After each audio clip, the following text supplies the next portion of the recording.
Greetings, Collective Coven. This is Trey, aka Taboo Tarot Reader, author of Astrology for Divination. And today, according to the Vedic Sidereal calendar, October 11th, 2024, Pluto stations direct in Earth sign Capricorn. Pluto is transiting the Capricorn Aquarius cusp and will be transiting through Aquarius roughly until 2044. So buckle up, buttercups. I thought this would be an interesting transit to record a little Tarotscope. So if you are new to these Tarotscopes, we initially work with the tarot as a supporting tool to help any soul tuning in to visualize and work with the current astrological transits using the concept of correspondences, invoking what are the correspondences between the tarot, the planets, and the astrological transits. Then we clarify the hidden supporting energies with a little bit of intuitive tarot and close out with a final oracle message. So if this is something that interests you, let's dive deep. I know y'all came here for the deep dive. Now, October 11th, 2024, Pluto stationing direct in Capricorn can correspond to the Death major arcana. This, for me, is Pluto and Scorpio's card in the tarot, for Pluto arguably influences Scorpio. Now we also have here the Devil, representing Capricorn's card in the tarot, and Pluto and Capricorn specifically.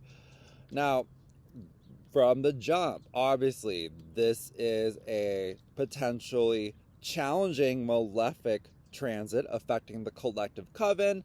Pluto is a trans-Saturnian planet. This is a collective, potentially shadow test here. For me, the Death and the Devil together is always indicative, potentially, of some shadow work. Again, we have the Devil.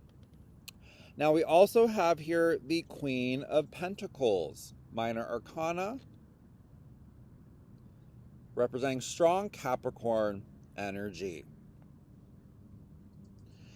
Now, this queen is a very practical, dependable, perhaps conservative queen, a queen that doesn't really like a lot of surprises, a queen that is thinking about the long-term game and isn't really bothered by short-term sustenance, isn't really bothered by short-term sycophants, isn't really bothered by anything that is shallow and in the short term. The Queen of Pentacles energy is invoking the long-term game here of accumulation.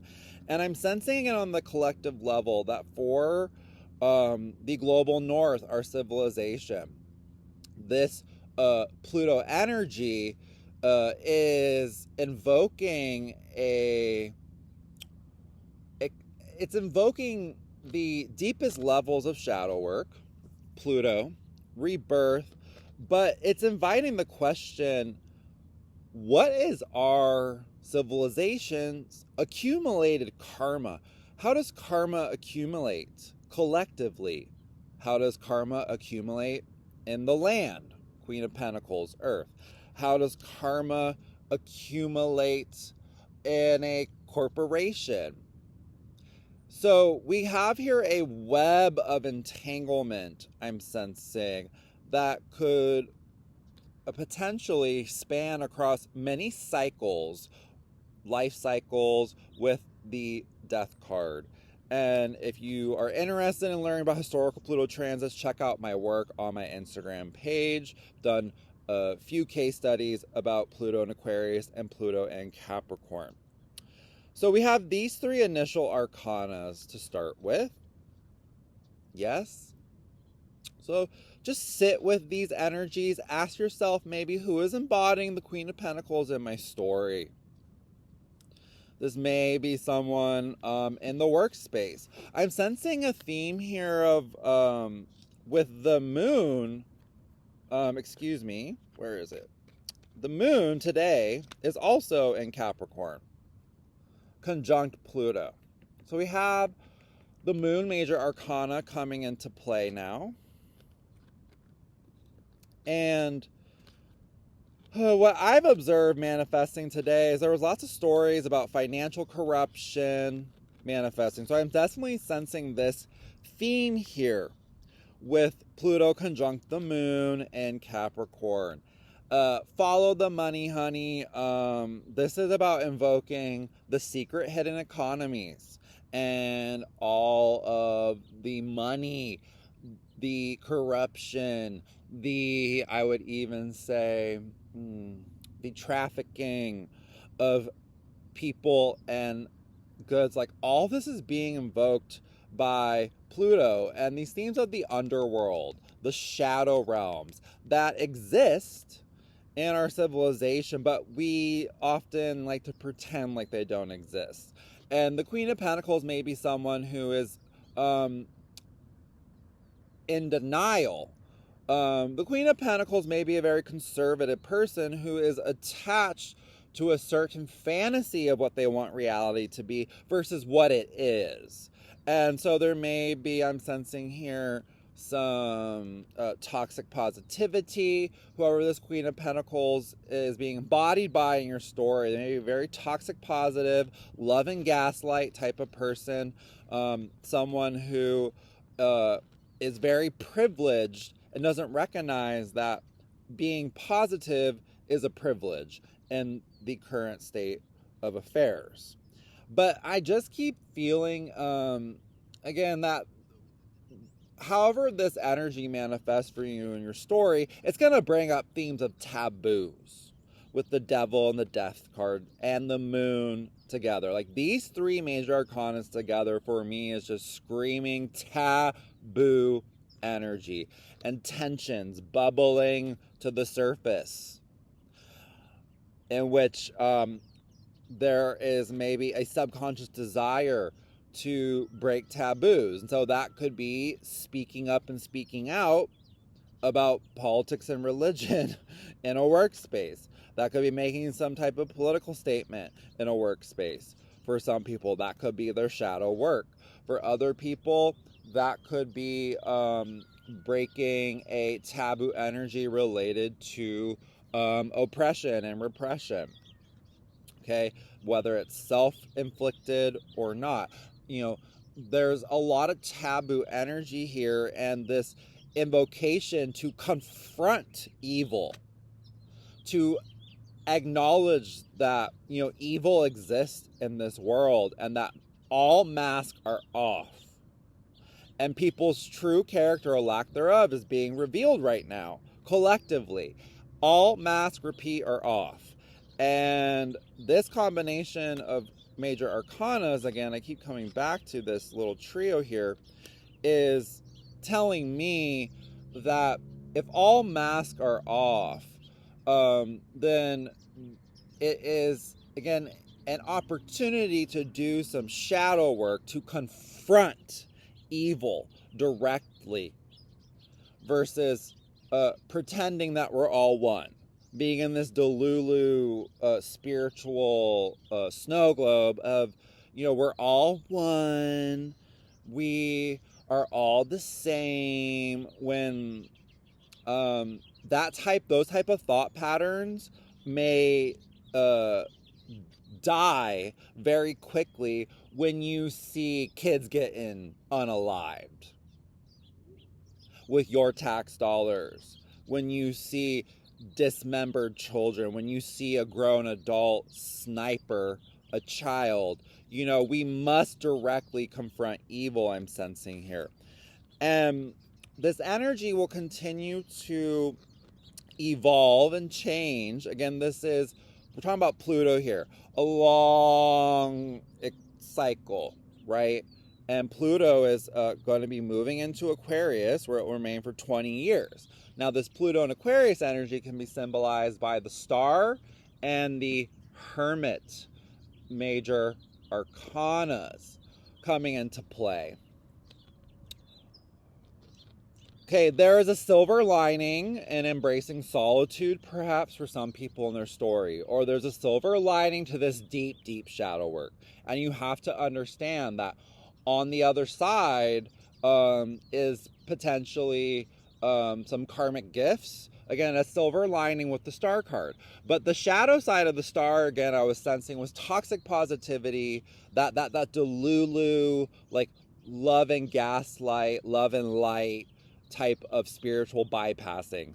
This energy for some people will be all about confronting spiritual bypassing, confronting apathy, confronting neutrality, and disrupting the dominant culture mechanisms that continue to encourage certain people to, I'm sensing here, only focus on themselves.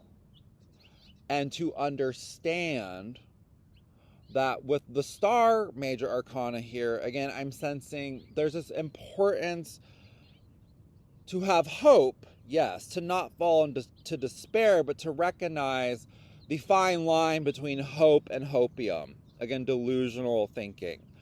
And that if someone is saying to you, you know, I just don't do politics, that's internalized white supremacy. And you know where you stand now with that person. If someone is telling you, you know, I just can't watch the news, it's just too low vibration, that's internalized white supremacy, and you now know where you stand with that person. And this could also be if someone says to you, you know, I just don't really want to get involved in this political movement because it's too complicated for me, or it doesn't concern me. I'm not a single issue voter, or I need to focus on things that directly affect me. Those type of thought patterns are coming from someone who has a deep proximity to privilege. Potentially someone, again, embodying this Queen of Pentacles character, someone with a lot of money, resources, potentially old money. And when someone has proximity to privilege, they know that no matter who is in power, they will be protected by their privilege. And so this is invoking in deep, deep shadow work, I'm sensing, for many people to confront their own complicity in their own story where their privilege intersects with oppression. To really, with the Hermit here, go inwards, do some journaling, do some research, maybe about decolonization, do some research maybe about settler colonialism. Because the last time Pluto was in Aquarius was during the American, French, and Haitian revolutions. And I think it's a full circle moment as we head into Pluto and Aquarius up until 2044. Again, symbolized by the Hermit and the star card. Now, Saturn in Aquarius is going to be conjunct Pluto. And that can also correspond to the Hermit for me. Just a little side note there for anyone who's curious about the correspondences. So again, that Saturn and Pluto energy blending is invoking the deepest levels of shadow work related to collective and personal blind spots. What are your blind spots? Ooh, girl. Technical difficulties. Damn. Technical difficulties. Okay. One moment, please.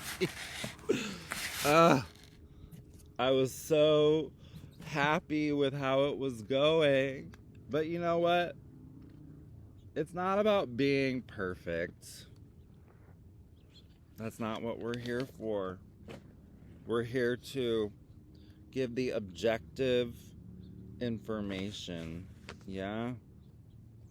Okay. One moment. I gotta set it up again. Oh my god! Lord! Sitting way too long. Okay.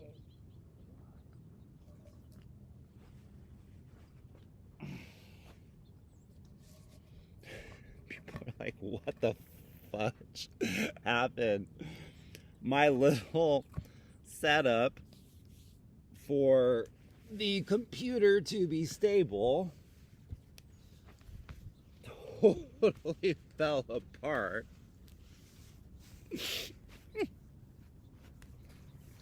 And everything tumbled down into the dirt.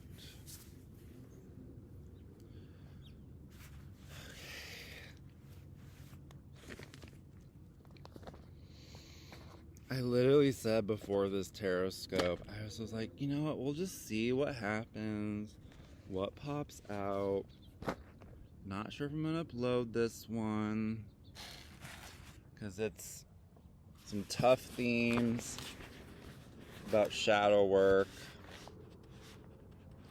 Yeah, I'm just going to let it be there. And here we're back. Thank you if you're still with me.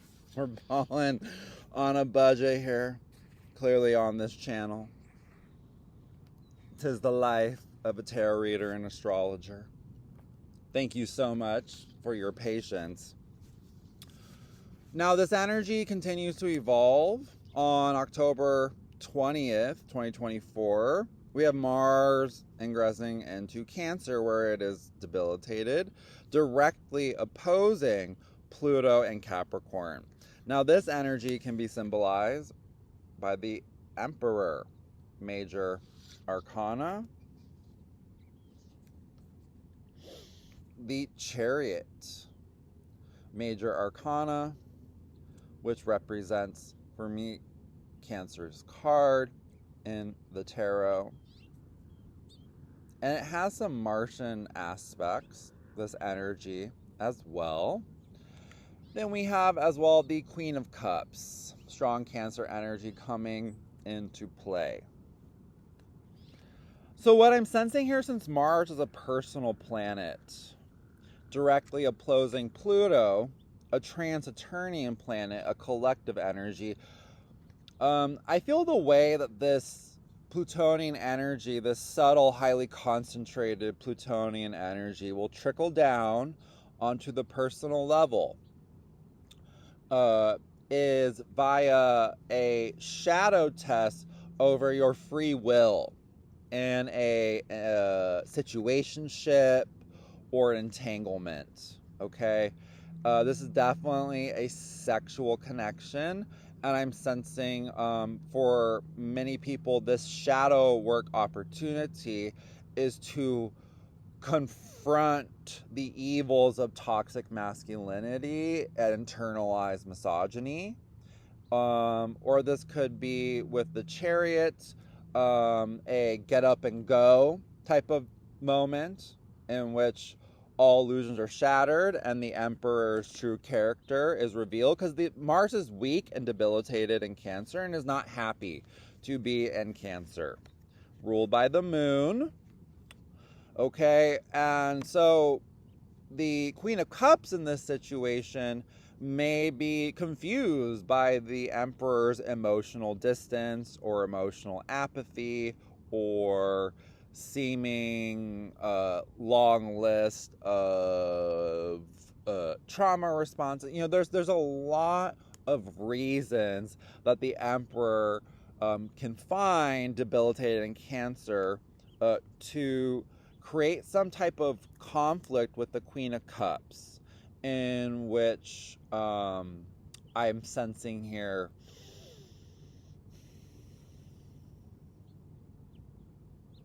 there's this theme of a trauma bond. for certain that the Queen of Cups is working through with an Emperor. And the shadow work is recognizing that this is not your twin flame. This is not someone embodying the divine masculine, if you feel this is your story. That this is a karmic connection about this time, are you gonna get up and go? In this lifetime, are you gonna go and set a boundary? Are you gonna find that inner willpower, the Chariot, to, as again, if you feel like you're embodying the Queen of Cups, to recognize that with this Cancer energy directly opposing Pluto and Capricorn, the Queen of Cups may need to sacrifice any and all romantic fantasies or narratives that have been projected onto the Emperor and just sit with what is the reality of the Emperor's shadow. And the Emperor's shadow side is usually the repressed feminine.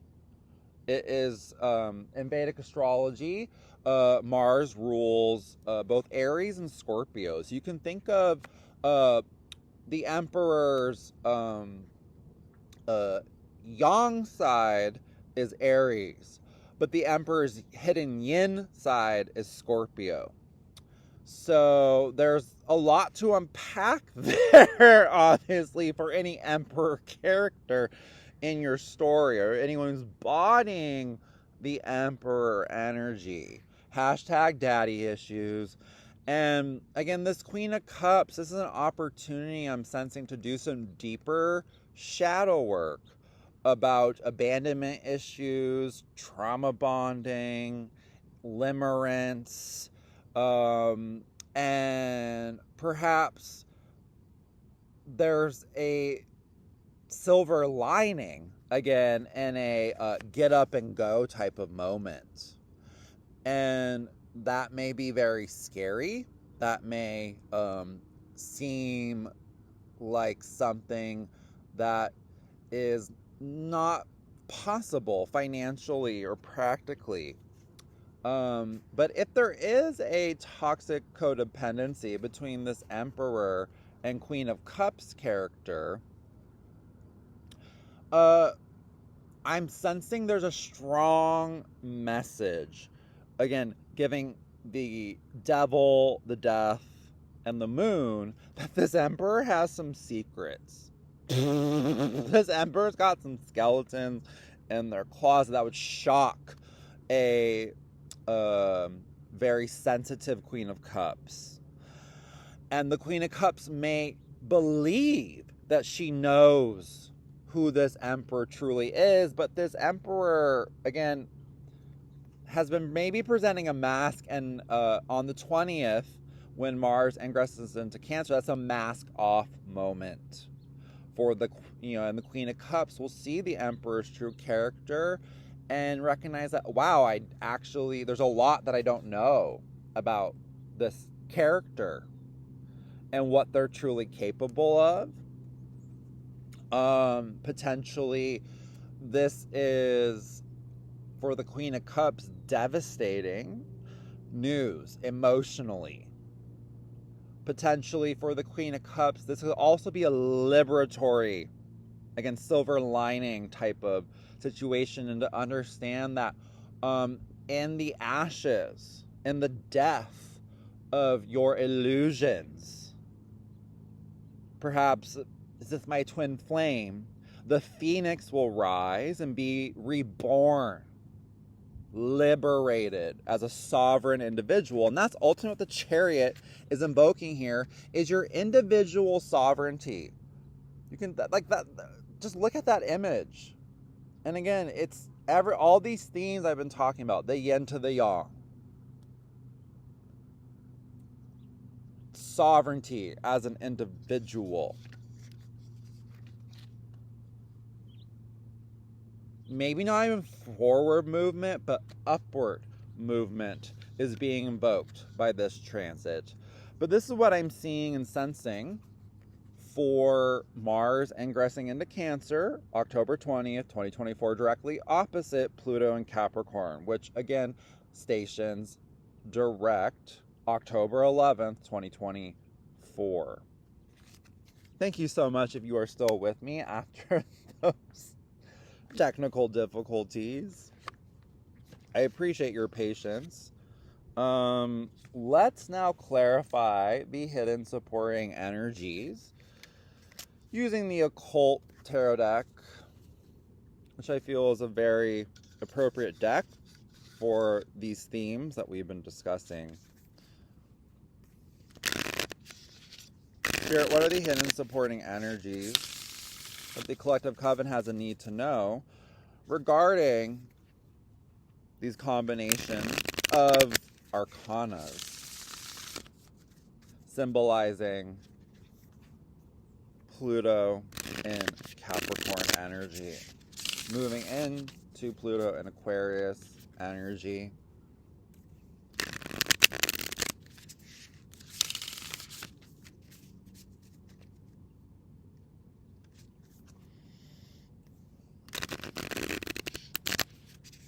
You know, a year ago, I would, because of my technical difficulties, I would not have uploaded this. But now, given the state of the world, I give zero fucks. I give zero fucks about being perfect. So yes, I am determined to upload this Tarotscope,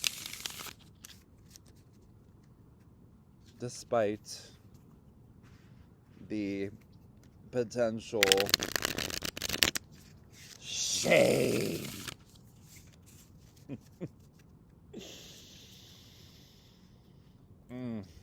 I'll tell you one thing, that Emperor knows shame very intimately.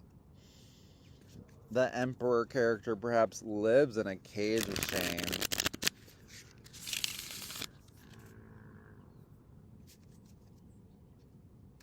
Spirit, what are the hidden supporting energies that require the collective coven's conscious awareness? Oh, wow. Popped out. Okay, we got here the 8 of Cups, water energy. The Strength card, Leo energy. The Cancer, Leo cusp here, clearly being invoked. The 5 of Wands, more fire energy. The Queen of Pentacles, confirmation of that Queen of Pentacles energy, perhaps requiring your conscious awareness. And the World, major arcana. With the Queen of Pentacles popping out again, I'm just sensing this message that the earth and the water, the Queen of Pentacles and the Queen of Cups, are both the yin elements, okay? And so what I'm feeling here,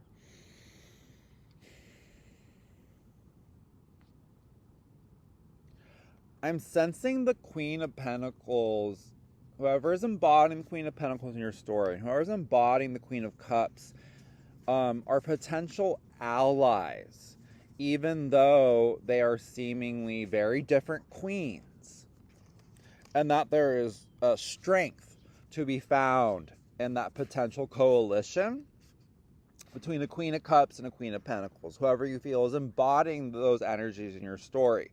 Because the Queen of Cups and the Queen of Pentacles, they balance each other out quite nicely, and in fact complement each other. I wouldn't even say they're polar opposites, Capricorn and Cancer. I would say they're more complementary energies in this context. And I'm just, feeling that message overall with this combination of cards. And that with the 5 of Wands, no coalition is easy.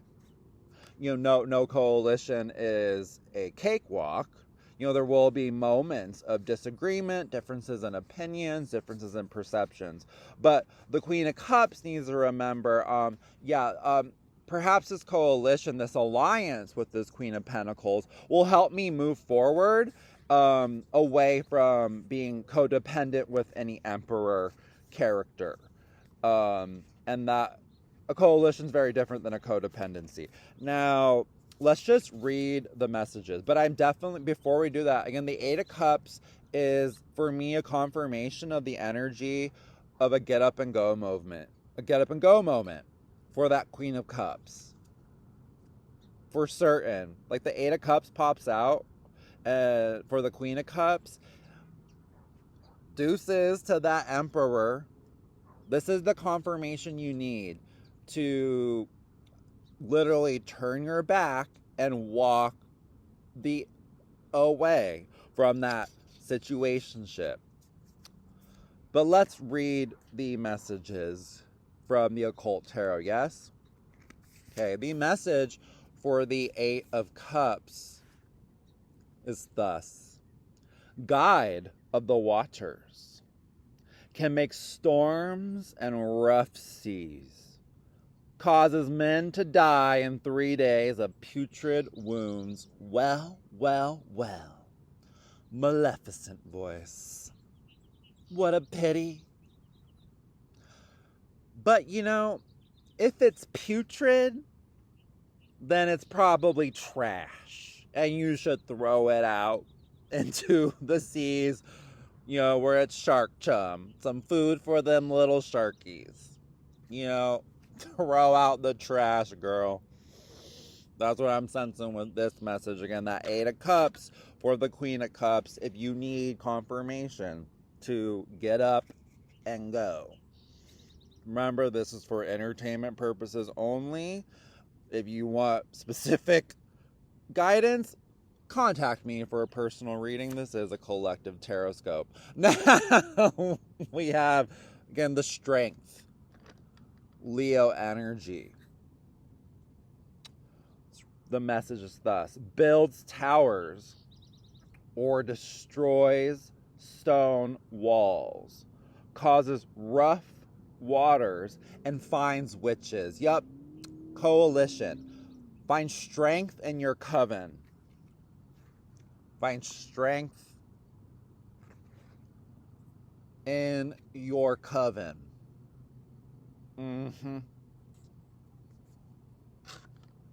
Period. Now the Five of Wands message is thus. Teaches languages, causes earthquakes, overthrows politicians or clergymen, returns those who have run away. Do you have a runner in your story? Because they may hoover back around. They inevitably do.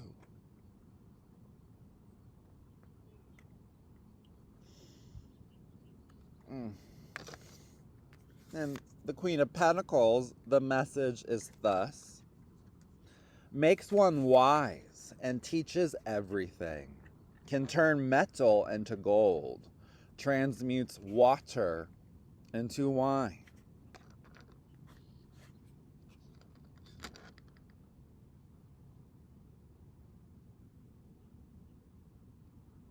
And last but not least, we have the World Major Arcana, and the message is thus. Makes one skilled in labor and crafts. Increases knowledge of philosophy and science. These are the hidden supporting energies. I'll let you interpret those messages as you wish. Get a good look at these images, perhaps to intuitively interpret these energies.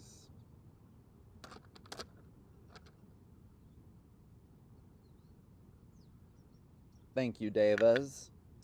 Okay, well now, if you're still with me, close out this Tarotscope with the final oracle message from the Runes Oracle deck.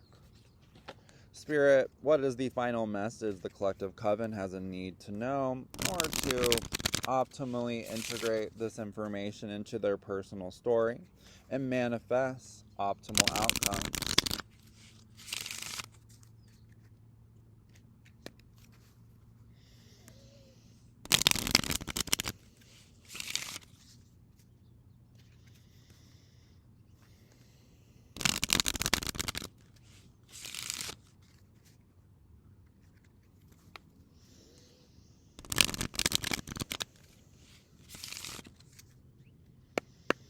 Spirit, what is the final oracle message that the collective coven has a need to know?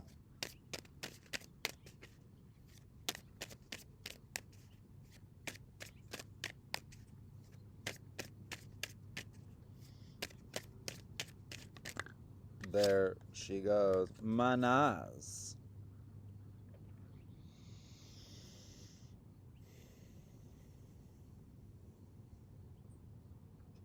The message is thus: Manas, the symbol of man or interdependence. Again, that theme of coalition. What's the difference between interdependency and toxic codependency? Maybe that's your shadow work test this month. Interpretation. This rune is the rune of humanity, family, and departure. It symbolizes the link between men or woman or MBs and the gods. Again, Pluto, the god, represents the underworld for anyone who is curious to know. I'll let you get a look at this beautiful image. Again, it's a beautiful deck. Decolonize the runes. I've made that public service announcement before, but the runes predate the Vikings and any and all neo-Nazis by thousands and thousands of years, and matriarchal, almost Neolithic cultures. They are that old. They date back to the Neolithic era. So yes, decolonize the runes. But this is the final oracle message. And I'll let you apply this to your personal situation as you wish. And personal readings are available in addition to personal tarotscopes on my website. Check it out. In addition to the online bookstore. And if you are interested to learn more about how to integrate the tarot and astrology into your personal practice, I highly recommend checking out my book, Astrology for Divination. And check out my Instagram as well, at Astrology for Divination, to get all the latest forecast, memology, astrology, and the latest news about what is manifesting. So with all that being offered to the collective, while this was not, I would personally say, my finest body of work, my best reading, given the technical difficulties, I feel it's very important, these themes, given current times, and to always remember, in the face of fascism, and cucks and sycophants and fear, where's your humanity? Dig deep to find your humanity in a world of moral monsters and men. Toodaloo.